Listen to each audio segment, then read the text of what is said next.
پاکستان الحاج کلام مجید آپ سن رہے تھے اور اسی دوران اسٹیج کی طرف گامزن ہے خواجہ خلیل احمد صاحب دامت برکاتہ العالیہ۔ میں دل کی اتھا گہرائیوں سے حضرت کو خوش آمدید کہتا ہوں اور ساتھ ہی قائد جمعیت سربراہ پی ڈی ایم قائد ملت اسلامیہ ہر غیرت مند مسلمان کی جبین کا ناز، دل کا سرور، حوصلوں اور ولولوں کا ایک نام میرے اور آپ کے شاعروں کو کیوں نہ پیغمبر نوازے گی، امین شاعروں کو کیوں نہ پیغمبر نوازے گی، قلم مصروف جن کے مدح پیغمبر میرے ہیں، بجا تم نے کہا ہو گم۔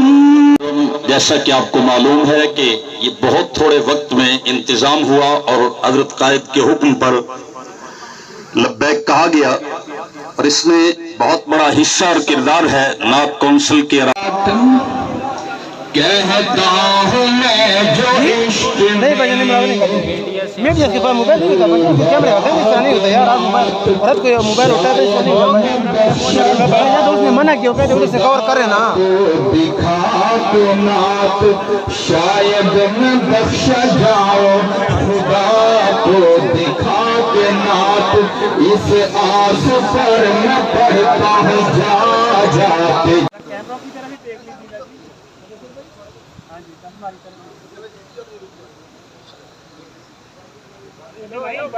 بیٹا سائڈ پہ ہو جائے، بیٹا کیمرے میں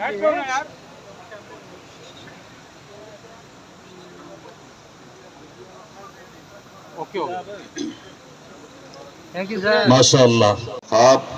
اور صحیح فیصلوں کا انتخاب، صرف اس چیز کی کمی ہے، ہمیں اور کچھ نہیں چاہیے۔ آج ہم اس طرح اپنا ہاتھ پھیلا کے پوری دنیا میں پھرتے ہیں، ہم اس کے قابل نہیں ہیں، یہ ہماری قسمت نہیں ہے۔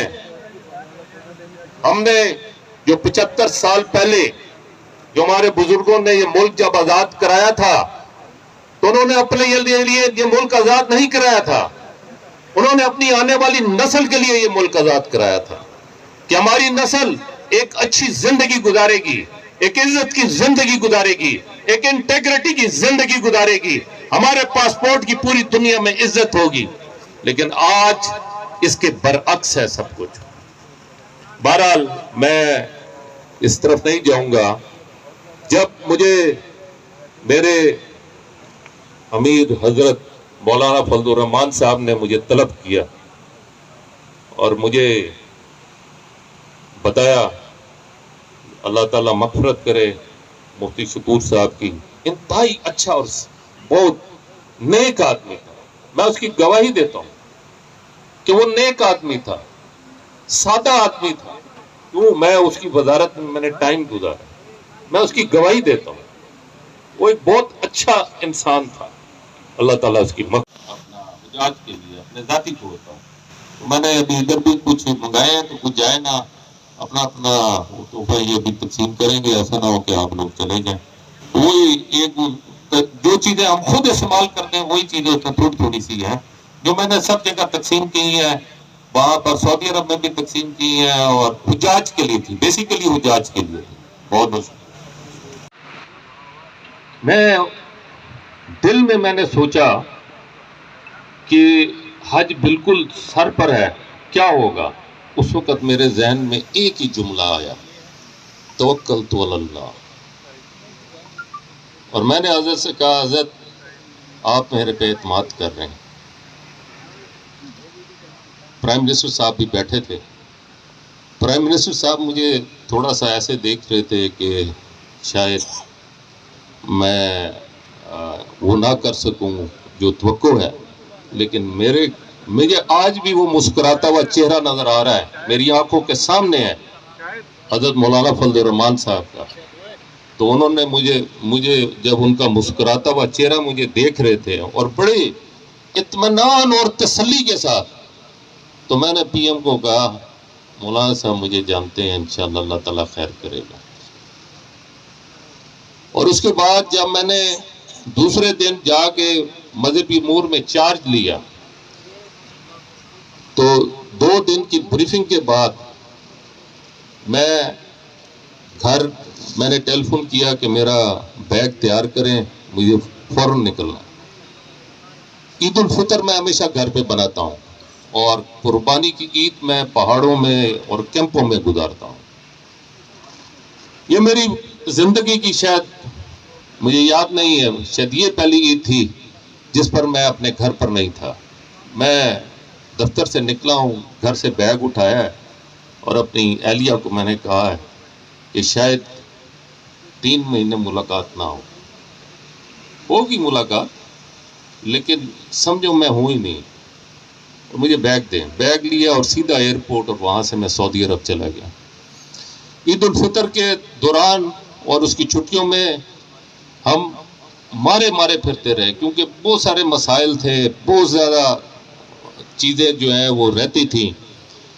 میرے دل کو چوٹ اس وقت لگی جب مدینہ منورہ کے ڈپٹی منسٹر جو مدینہ منورہ کے انچارج ہیں، ان سے جب میری ملاقات ہو رہی تھی تو اس نے کہا، جب اس نے ایک بات کی وہ میں آج ضرور دہراؤں گا، اس نے کہا آپ بڑے ظالم لوگ ہیں. میں نے کہا آپ ٹو بی ویری فرینک بات کیجیے گا. میں بڑا حیران ہوا. میں کہا آپ اپنے حاجیوں کے ساتھ جو کرتے ہیں وہ ہم دیکھتے ہیں. پچھلے سال سے پہلے جو کچھ حاجیوں کے ساتھ ہوا ہے ہمیں بڑا افسوس ہے، دکھ ہے. میں انتہائی سچائی کے ساتھ کہہ رہا ہوں کہ میں اس کے سامنے رویا ہوں.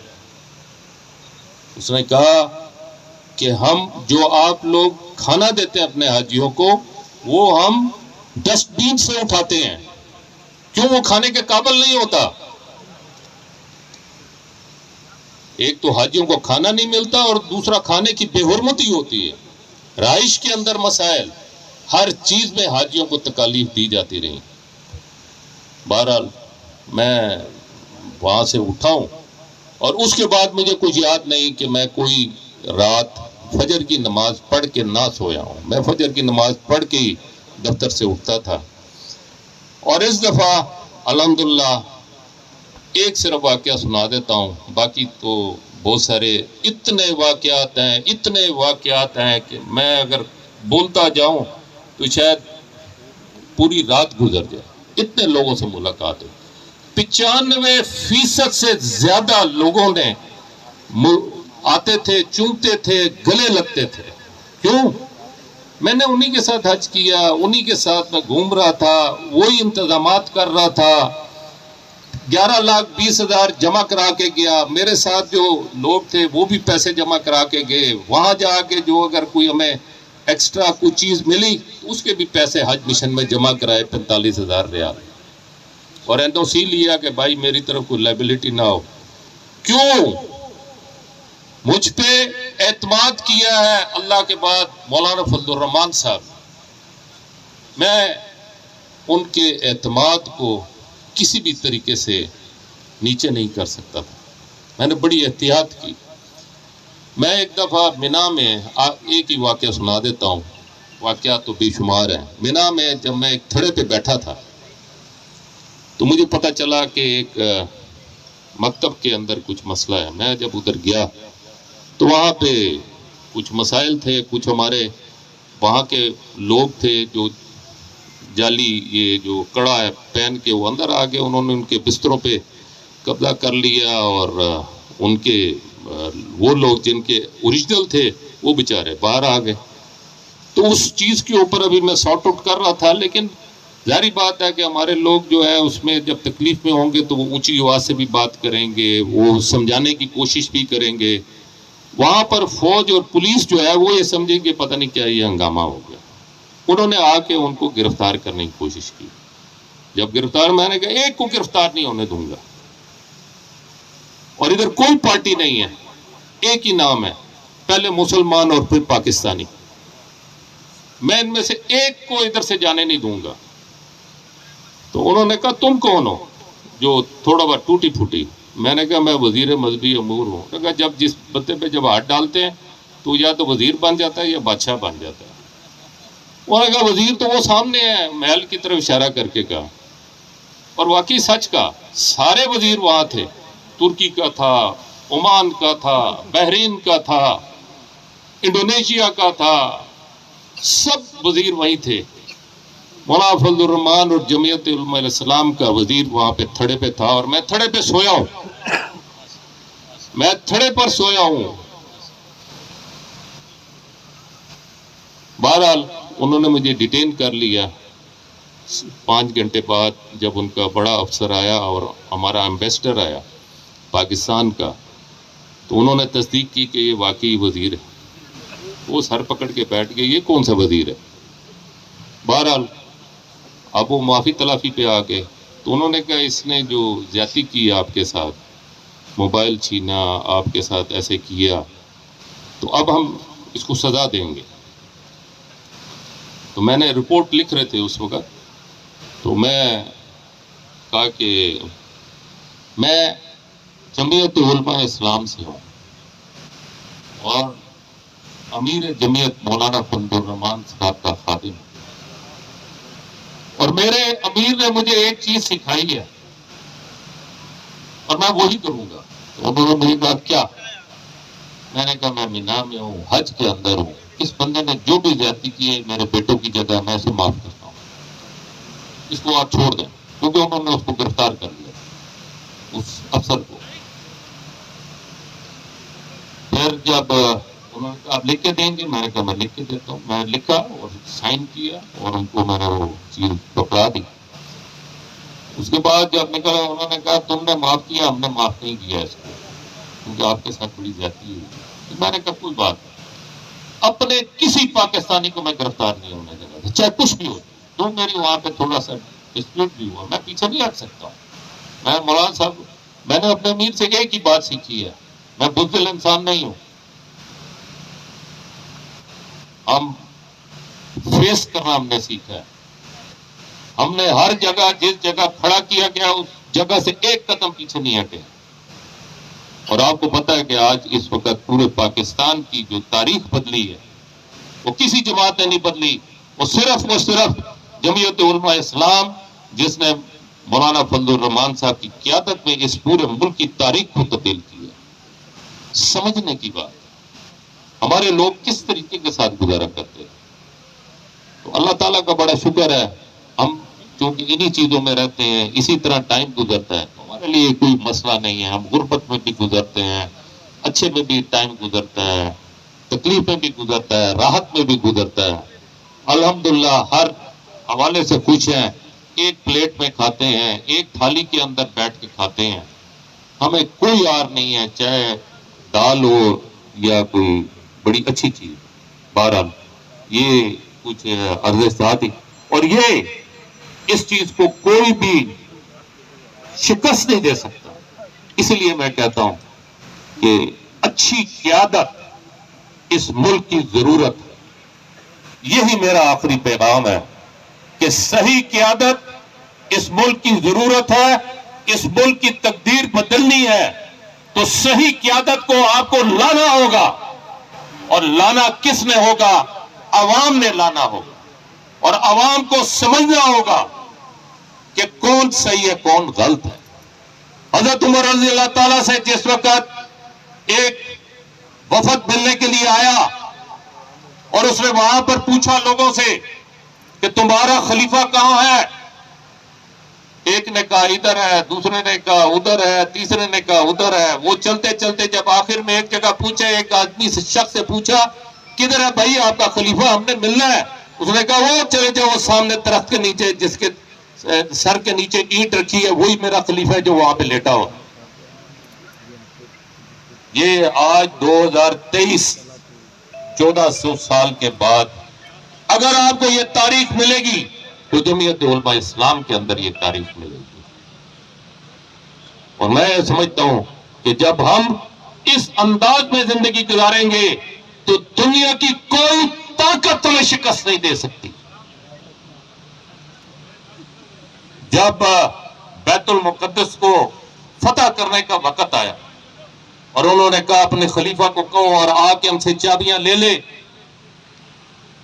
تو جب حضرت عمر رضی اللہ تعالیٰ نکلے مدینہ منورہ سے تو 3 چیزیں تھیں، ایک اونٹ، ایک غلام اور ایک حضرت عمر فاروق رضی اللہ تعالیٰ. انصاف کے ساتھ آدھا وقت اگر وہ بیٹھتے تھے تو اتنا ہی وقت غلام بیٹھتا تھا. اتفاق کی بات ہے جب مدینہ منورہ کے قریب پہنچے تو وہاں پر لوگوں نے پوچھا یہ کون ہے؟ تو انہوں نے کہا وہ ہمارا خلیفہ آ رہا ہے. انہوں نے کہا اچھا وہ جو اونٹ پہ بیٹھا ہے؟ انہوں نے کہا نہیں، جو اونٹ کی راسیں پکڑ کر آگے چل رہا ہے وہ ہمارا خلیفہ ہے. انہوں نے اپنے کردار سے ثابت کیا اور پوری دنیا پر حکومت کی. بہرحال میں اللہ تعالیٰ کا جتنا بھی شکر ادا کروں کم ہے، اپنے سلمان گیلانی صاحب کا، بلال صاحب کا. پوری دیانتداری سے یہ گفٹ آپ کے لیے بنوائے تو آپ بھی پوری دیانتداری سے ایک ایک گفٹ. کیوں جی ایک بھئی یہ بھی ساتھ سن لے، ایک ایک گفٹ سب کے لیے ہے. اب آپ کہیں گے ایک میرے لیے، ایک میرے گھر والوں کے لیے جو یہاں موجود ہے، ان موجود لوگوں کے لیے ایک ایک گفٹ، ایک ایک موجود آپ میں سے. خواجہ خلیل احمد صاحب دامت برکاتہم العالیہ، میں دل کی اتھا گہرائیوں سے حضرت کو خوش آمدید کہتا ہوں، اور ساتھ ہی قائد جمعیت، سربراہ پی ڈی این، قائد ملت اسلامیہ، ہر غیرت مند مسلمان کی جبین کا ناز، دل کا سرور، حوصلہ تشریف لاتے ہیں اور ہم سب کے قلوب و اذہان کو معطر منور فرماتے ہیں. حضرت قائد جمعیت مولانا فضل الرحمان صاحب، نعرہ لگاؤ بھائی، قائد جمعیت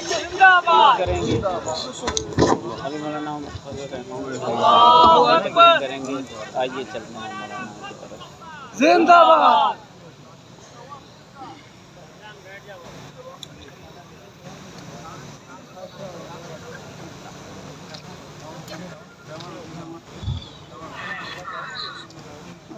بسم اللہ الرحمن الرحیم، نحمده ونصلي على رسوله الكريم، اما بعد فاعوذ باللہ من الشیطان الرجیم، بسم اللہ الرحمن الرحیم. ربنا واجعلنا مسلمین لك ومن ذریتنا امة مسلمة لك وأرنا مناسكنا وتب علينا إنك أنت التواب الرحيم. صدق الله العظيم.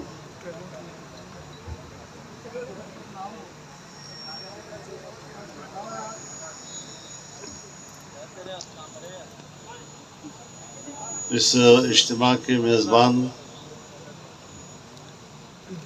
جناب سلمان گیلانی صاحب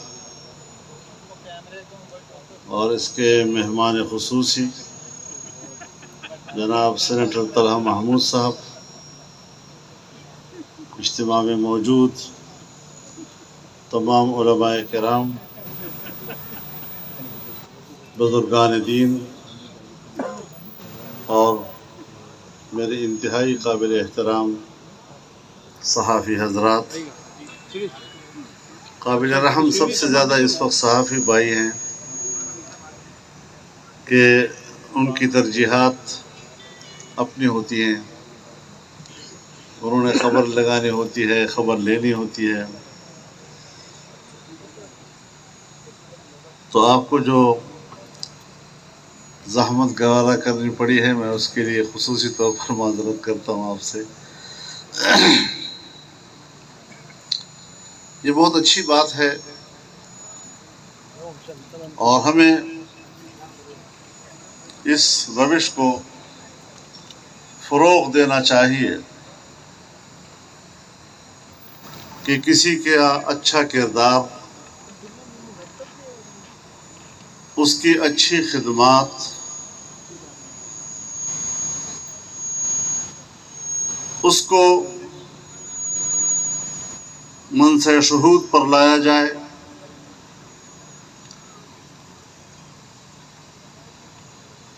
انسان کوتاہیوں کا پتلا ہے، ہر انسان میں کمزوریاں ہیں، لیکن یہ ہماری ایک معاشرتی بیماری ہے کہ ہم کمزوریوں کو اچھالنے میں زیادہ دلچسپی رکھتے ہیں اور کسی کی اچھائیاں اجاگر کرنے میں بخل سے کام لیتے ہیں۔ جناب رسول اللہ صلی اللہ علیہ وسلم نے پناہ مانگی ہے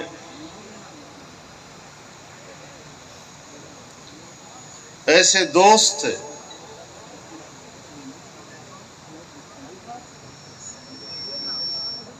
جو مکر کرتا ہے، دوسری روایت میں ہے جو دھوکے باز ہوتا ہے، اور اس کی نشانی یہ ہوتی ہے کہ وہ اچھائیوں کو چھپاتا ہے اور کمزوریوں کو اچھالتا ہے۔ اللہ تعالی ہمیں اس روش سے محفوظ فرمائے۔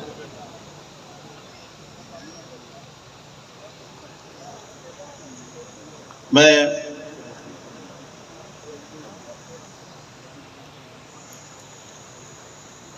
حج آپریشن میں ان کے حسن کارکردگی پر جناب طلحہ محمود صاحب کو ہدیہ تبریک و تحسین پیش کرتا ہوں۔